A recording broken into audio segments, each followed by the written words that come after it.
This is an overview of AX2009 Inventory module. Today we're going to look at the overview of the inventory items, starting with item setup, then looking at sites and location, costing, and then attributes, pricing and availability. We'll then move on to the procurement module and we'll look at purchase requisitions, going through the workflow with conversion to purchase orders. We'll then receive the goods and invoice match as a standard process within AX2009. We'll conclude the presentation with stock management, looking at the stock issues and transfers. So if we move into AX, and we'll start off with the home screen, moving into inventory management. Now, dependent on the localization of the language pack, this could say stock management if it's a UK label pack, otherwise it would state inventory management for US. Within inventory management, if we go to items, we have a full list of items, and as with all of the screens, all of the grid screens within AX, these are configurable. You can remove some of these columns, you can hide them, you can change the name, and you can add new details in.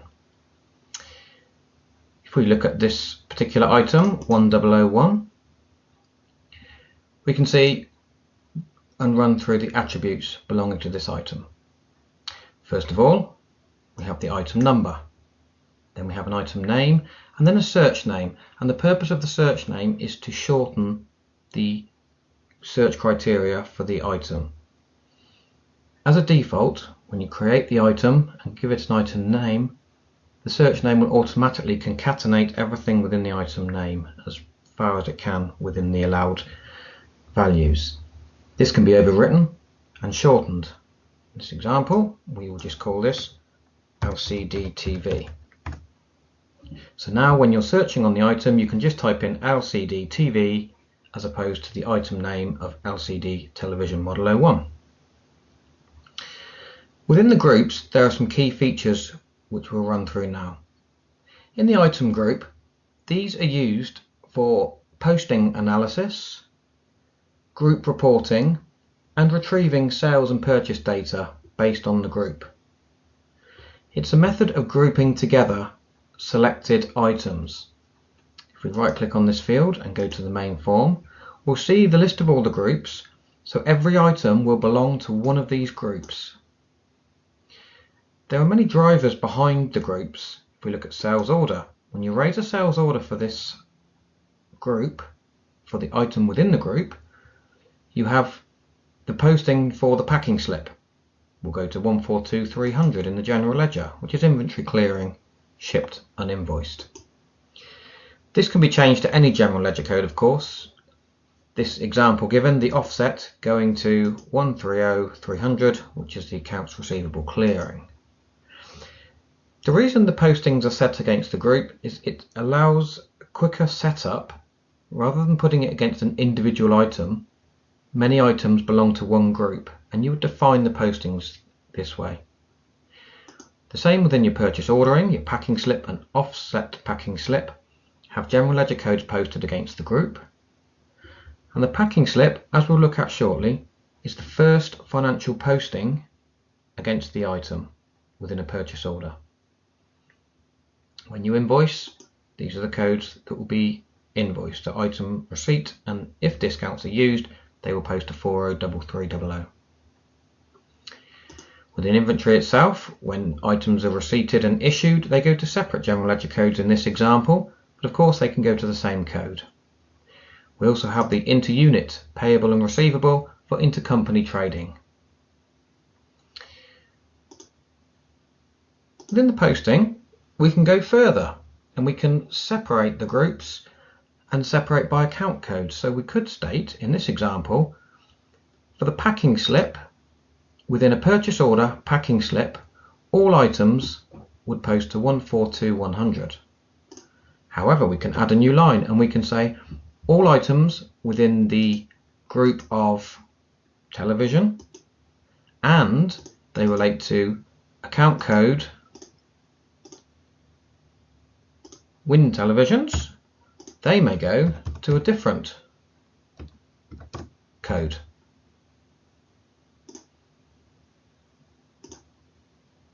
So we've defined, although the television item groups would all post to the code 142100,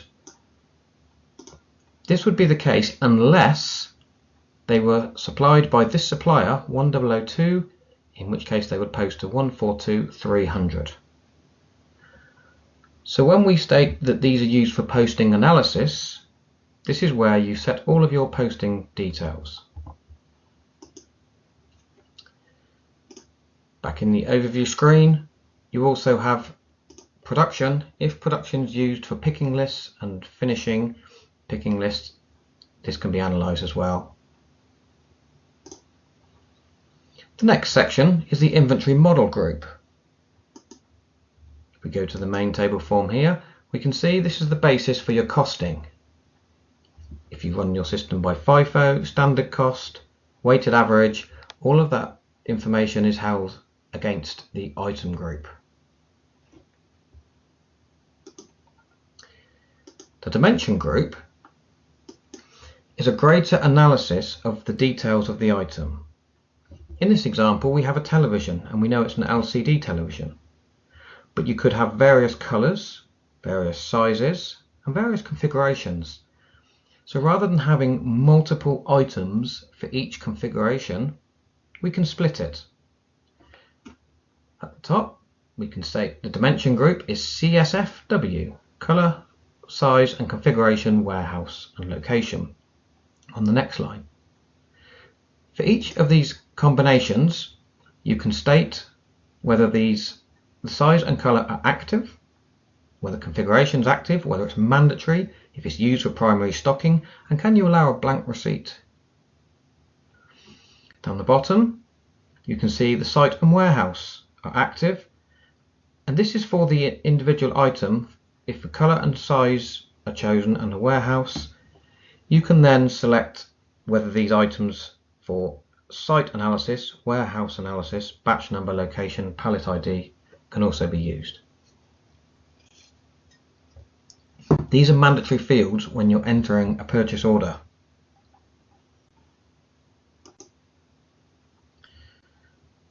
Further down, we have the item price tolerance group. Within the main table, when you're raising a purchase order and you match the goods receipt to the invoice, you have the ability to allow tolerances if the invoice value doesn't exactly match the goods received note.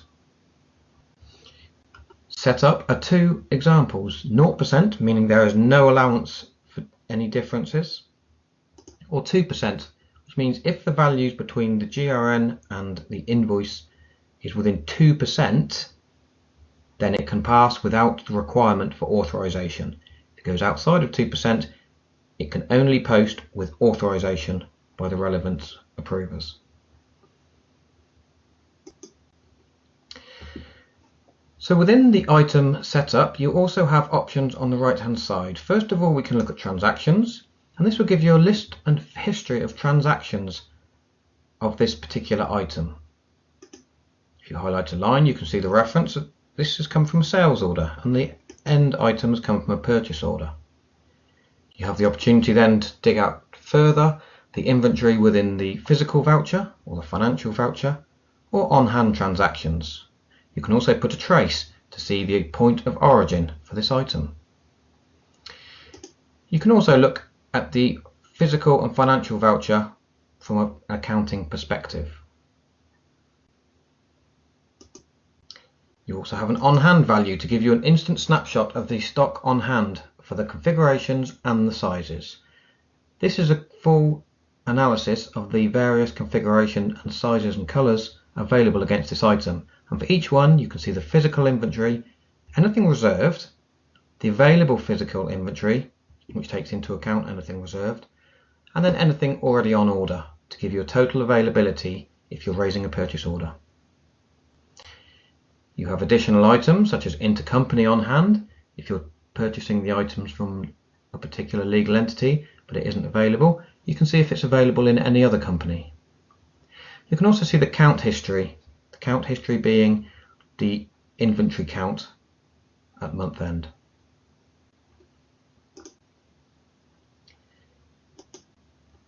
The setup will include the size and configuration and colours to be used as the dimension groups. If we look at colours, this particular item is only available in black and silver. We can of course add to this if it was available in further colours. And from here we can look at the on hand just for this specific item and colour combination. We can also set trade agreements. If this item is part of a trade agreement, we can set the sales price or the purchase price with the relevant discounts allowed. Over at the top on the tabs, if we go to setup, you can see the price update to include latest purchase price or latest cost price based on the purchase invoice value. We also have item data. How is this item sold and purchased? The inventory unit is based on each. You can put volumes, weights, gross and tar weights. Within the reference, you can state the units as you buy and sell the item. So for example, you may buy the units in kilograms, but then you sell them in grams. So you can set the different sales units against each item on a sale and purchase basis. You can set a sales tax group. If this item is eligible for VAT, that will be defined against the item itself. This will override any VAT element against a supplier because it's down to the inventory level. You can allow over and under deliveries on sales and purchases, and also you have the ability to stop intercompany trading for this specific item if required. Price discount, you can set a base purchase price, base cost price, and then a base sales price, which will pull through as default information onto the purchase order.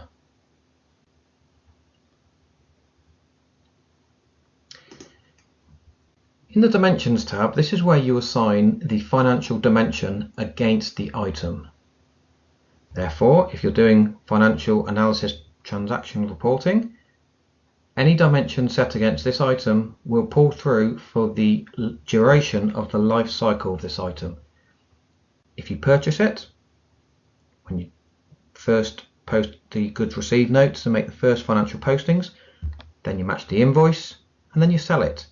It will continuously keep this financial dimension that's posted against the item. So that's an overview of the item itself. If we then go into the procurement section, we will move over to another user.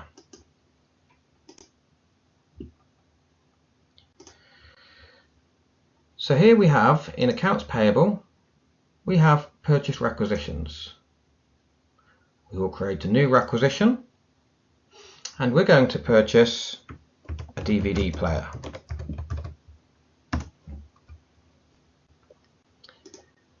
So this has created a new purchase requisition. At the moment you can see a continual state of status as to where we are with this specific purchase requisition. We're going to add an item to the lines. So now it brings up a specific list of catalogue items. We could also use non-catalogue items for items that aren't readily available for the relevant catalogue. In this instance, we will choose one executive leather black chair. We will add the item and then we will select the mobile phone and add another item. Then we'll create the requisition. We're now into the workflow mode. We're happy with the information we put on the purchase requisition and then we submit. We can put comments on that will flow through to the person who's required to authorize. And if we look at the history of the workflow and we go to tracking details, we'll see when it was activated and it was submitted and the time and person where it's submitted. If we now click refresh several times, we now have the reassign button activated. If you select to reassign, we can reassign the authorization from a specific user to another user, and this could be useful if the person raising the requisition is unavailable to approve it. If we close this screen and go back to the main purchase requisition screen, we can see that there is now a purchase order pending approval. If we go into actions, we have the opportunity to approve, reject, cancel, delegate, or view history. In this instance, we're going to approve. And again, we have the opportunity to add comments to approve. Notification will then be sent that this purchase order has been approved. And refreshing the screen, we can see that the order has been approved. We now have an indication for an info log that comes up and tells us that purchase order 458 has been created. We double click on the info log, it takes us straight to the purchase order. Now we're at the purchase order stage. Close that screen. We can then go to the postings. So the purchase order has been created. We need to confirm it. We can state the information, print the purchase order, which we will, and then we will click OK. Purchase order is then printed and accepted. So the next stage, once we have the next information, it's now stating that the purchase order is approved. So the approver has received notification that the purchase order has been created. Back into the purchase order. We've now confirmed the purchase order. The next part is to post the packing slip where the first financial postings arrive. We enter the packing slip number and we have the opportunity to print the packing slip, and this opportunity will take that option away, and then we'll post. We've now completed the first stage of financial postings. If we go back into postings now, the only available option at the moment is to invoice. Put the invoice number in, but there could be a difference in the lines. If we go to the value, we can state that the unit price is actually £359. All of a sudden an exclamation mark appears because there's an error. If we go to matching details, we can see that all of a sudden there's a difference. The price for edge is £13.01 and it exceeds the tolerance levels that we have set against this item. There are various options available at this point. The invoice can be set on hold and a workflow can be put into place to go away and ask the person who raised the order or entered the invoice to investigate the issue. If you're happy that the difference is acceptable, even though it goes outside tolerance, you have the option to approve the posting discrepancies. The user, admin, time and date stamp to add a comment, accepted. And when you click OK, the invoice is then available to post.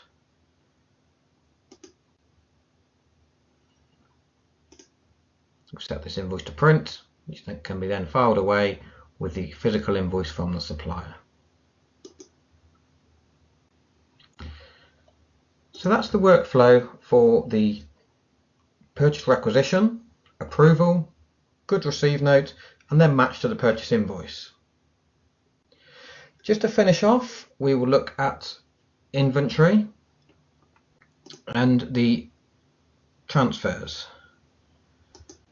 So if we go back to our admin user and we'll go to inventory management, the items were held within the places allocation screen. However, now we're going to do some journals. So within the item transactions, you have several options for journals. We have movement journals, which is a posting to the general ledger. We have profit and loss, which which is an additional method of posting to the general ledger. We have transfer journals, which will transfer between locations. You also have item arrivals to book items in. And the counting journal is for your month-end stock take. If we have a look at the movement journal, we can create a new journal. And the type of journal we're going to create is an inventory movement journal, which assigns the batch number automatically from the number sequencing. If we click on lines, we have today's date. We select the item we wish to move.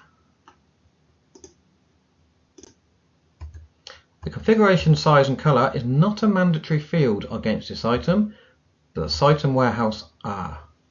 So we're going to move it from the site 1 warehouse 11. All of these fields are based on the information we set against the item. So we're going to move 1. It's above the minimum, below the minimum quantity, so we're going to accept that. And the cost price is going to be 1,500. The offset account is asking whereabouts we're going to post to. So we're going to post to 510, 520. And this account is for an inventory adjustment. When we're happy, we can validate the journal. Journal's okay, and then we can post. This is the same method if we were to do a transfer journal, the only difference being it wouldn't affect directly the general ledger, it would move between locations. If we click on a transfer journal, create new, and it's an inventory transfer journal. We then go to lines, and then we're asked for an item number, and we're going to move the Zune case plastic. It doesn't come in any colours or sizes apart from the standard. We're going to move it from site 2 to site 1, from warehouse 25, and we need to move it to warehouse 18. When we then validate, it gives us a summary of the reservation. Click OK, and that journal is accepted, and then we can post. And the journal has been posted to move from 2 to 1, from warehouse 25 to warehouse 18. And that concludes the summary update. I hope you found it useful. Thanks for listening.